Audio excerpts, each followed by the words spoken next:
नमस्ते किसान। कुछ पपीते के पौधे भी लगाए हुए हैं किसान ने, और बी किसान की थीम और गाइडलाइन के ऊपर ही चल रहा है। पपीता रेड लेडी 786 लगा हुआ है। कुछ पिछले साल का भी इनका अनुभव रहा है। आइए किसान से ही मिलते हैं और बात करते हैं। ये मैं दवाना के पास कुआं करके गांव है, यहाँ पे कुछ पपीते की भी फील्ड लगी हुई है और किसान से समझते हैं कि उन्होंने बी किसान थीम को समझा है पपीते में, तो उनको क्या रिज़ल्ट और क्या बेस्ट निकल के आया है और इन्होंने फर्टिगेशन और स्प्रे शेड्यूल में क्या क्या लिया है। काफ़ी बढ़िया है। नमस्ते भैया, आपका नाम? और मैं रितेश पाटीदार, कुआं, तहसील टिकरी, जिला बड़वानी। ये पपीता कब लगा हुआ है आपने और कौन 10 अप्रैल का? 10 अप्रैल में। इसमें गाइडलाइन किसकी चल रही है और आप इसमें क्या कर रहे हो? से चल रहा है। इसमें स्प्रे शेड्यूल वगैरह थोड़ा सा मुझे समझाएंगे आप तो बहुत ही अच्छा रहेगा। भैया इसमें 7 बाय 5 पे लगा है। अच्छा इसमें बीच में गेंदा लगा रखा था। अच्छा, ठीक है। हाँ। उसके बाद में मतलब गेंदे का पेमेंट बना लिया? हाँ। उसके बाद में ये खड़ा है। अच्छा, इसमें स्प्रे वगैरह क्या देते हो आप? इसमें वीएम स्प्रे मैंने 3 स्प्रे करे हैं। अच्छा उसके बाद में कुछ नहीं, फर्टिगेशन थोड़ा सा। अच्छा, ये बेसल डोज वगैरह दिया हुआ है और स्प्रे में कंटिन्यूस वीएम स्प्रे चलता है। सुपर सिंगल सुपर कर दिया था। उसके बाद में बेसल में सागरिका डाला, डीएपी डाला और पोटास, हल्का सा यूरिया, 1 बोरी पूरा, कुछ भी नहीं करा।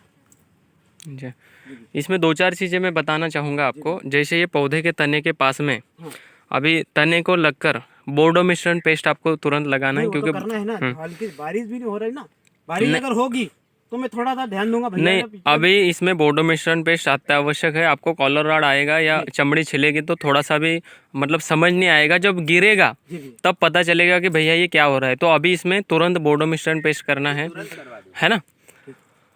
और ऊपर से वीएन स्प्रे आप कर ही रहे। मीलीबग आ रहा था थोड़ा सा। अच्छा, मीलीबग के लिए भी बताऊंगा मैं आपको।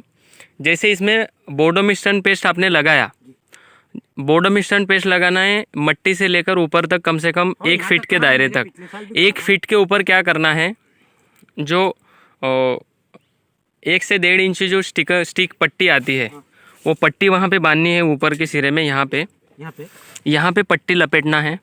जो टेप आता है वो प्लास्टिक वाला, वो पूरा लगा के उसके ऊपर ऑयल लगा देना, खराब ऑयल जो आता है। मिलीबग का एक होता है और उसके ऊपर फलों के ऊपर वीएम स्प्रे करवा देना, बराबर। तो वीएम स्प्रे करने के बाद में मिलीबग नीचे गिर जाएगी, तो नीचे गिरने के बाद मिलीबग फिर से ऊपर नहीं चढ़ पाएगी। ऑयल लगा दे, जला ऑयल।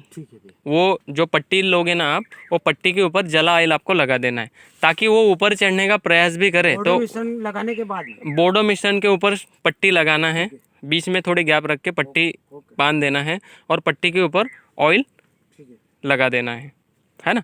तो मिलीबग ऊपर चढ़ेगी ही नहीं, और वो एक बार इसके ऊपर वीएम स्प्रे कर दिया तो मिलीबग नीचे आ जाएगी।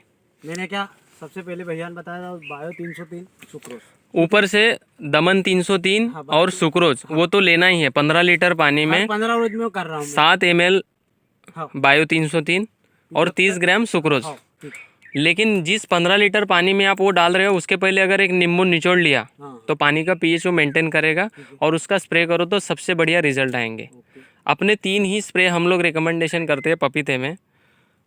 पहला वीएम स्प्रे मट्टी और वाइसोनोमिटा का, दूसरा दमन 303 और वाइसोनोमिटा, तीसरा थ्रिप्स और माइट्स का ज़्यादा अटैक हो तो स्पिनोसेड जो डेलीगेट वगैरह में आता है, वो भी 15 लीटर पानी में 7 ml और 30 ग्राम वाइसोनोमिटा। 3 दवाई के सिवा कुछ भी नहीं किया मैंने। और इसमें एक समझना पड़ेगा कि पपीता किसान हो या कौन सा भी किसान हो, अमावस्या पूर्णिमा में अगर स्प्रे कर पाए, हाँ, तो उसके 100 रिजल्ट आपके आंखों के सामने रहेंगे। बाकी तो प्लाट काफ़ी अच्छा है।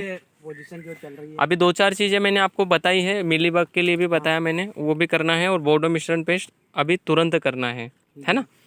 बाकी तो बढ़िया सेटिंग्स वगैरह आई है। ये बीच में बिना फालतू ये पौधा मेरे हिसाब से आपने लगाया है, ये पौधे के लिए ये ग्राफ देना था। वो गलती हो गई थोड़ी सी। हाँ, ये ग्राफ देना था। ग्राफ जितना बड़ा दोगे ना उतनी फ्लावर और सेटिंग्स फूल बोल बहुत अच्छे रहेंगे। लाइन से लाइन 5 करता वो पौधे नो करता, पर क्या है मैं जरा कोरोना में था, नहीं तो मैं ठीक है ना। और इस सिचुएशन में भी यहाँ पे गेंदे के फूल चाहिए थे थोड़े बहुत, वो फूल बॉल के लिए काम में आता है, मतलब मधुमक्खी के लिए काम करता है। G9 में है ना, हाँ, फुल बॉल के लिए एक काम लाइन करता पूरी है। लगी है, बीच बीच में 3-3 लाइन लगी है पूरी, हम्म। कोई दिक्कत नहीं आ रही है। ठीक है, काफ़ी अच्छा है। और देख लो ना गणेश भाई, फल लग रहा है ठीक है, फल फूल तो है, ऊपर तक अच्छी ग्रोथ है इसकी, है ना, ठीक है।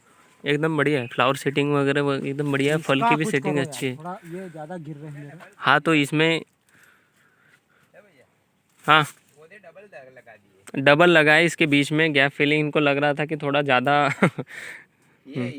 फुल वुल में थोड़ा बहुत कोई जहाँ ये बारिश होगी इसके कारण तो नहीं कुछ, नहीं, जहाँ पे ये क्या होता है, अगर किस मधुमक्खी का ये कार्यक्रम होता है नहीं वो तो ठीक कभी भी, अगर उस फुल बॉल को अगर उन्होंने टच नहीं किया है तो वो नीचे गिर जाएगा। इसीलिए मैंने आपको बोला कि यहाँ पे गेंदे के फूल या कोई भी प्रकार के फूल अगर हो, जितनी मात्रा में मधुमक्खियाँ घूमेंगी जहाँ फूल, मैं इनको तो निकाल दूँ ना, छोटे छोटे जो है, इनका कहीं काम ही नहीं है, बिना फालतू वेस्ट काम हो रहा है जो इसमें। निंदाई कराई कि नहीं, हाँ। ये सब काट दिए मैंने, हम्म। जो खराब वाले थे, छोटे छोटे जो रह गए थे, कि यार अब ये इनका कुछ नहीं होना है। अरे मैं इतना परेशान हो गया कि अब ये खड़े होंगे कि नहीं होंगे अरे नहीं। अंदर वाले जो है कि नहीं, जो बीच में मेरा जो ऐसे ढलान है, तो वो सब मेरे को ऐसा लगा कि यार अब निकालना है। तो पापा को मैंने बोला कि यार यार अब ये मिट्टी का स्प्रे में 1-2 बार करके देखता हूँ, वो सही साट हो गए, उसका रिजल्ट ही है। बिल्कुल, मतलब ऐसा लगा नहीं कि यार हो देंगे ही नहीं होंगे, रिजल्ट है ना उसका। अभी ये फूल बोलिए, इसमें ये 1-2 जो आता है ना, ये सो तोड़ भी दिया तो चलता है, हाँ। है ना। जी। बाकी तो बढ़िया है।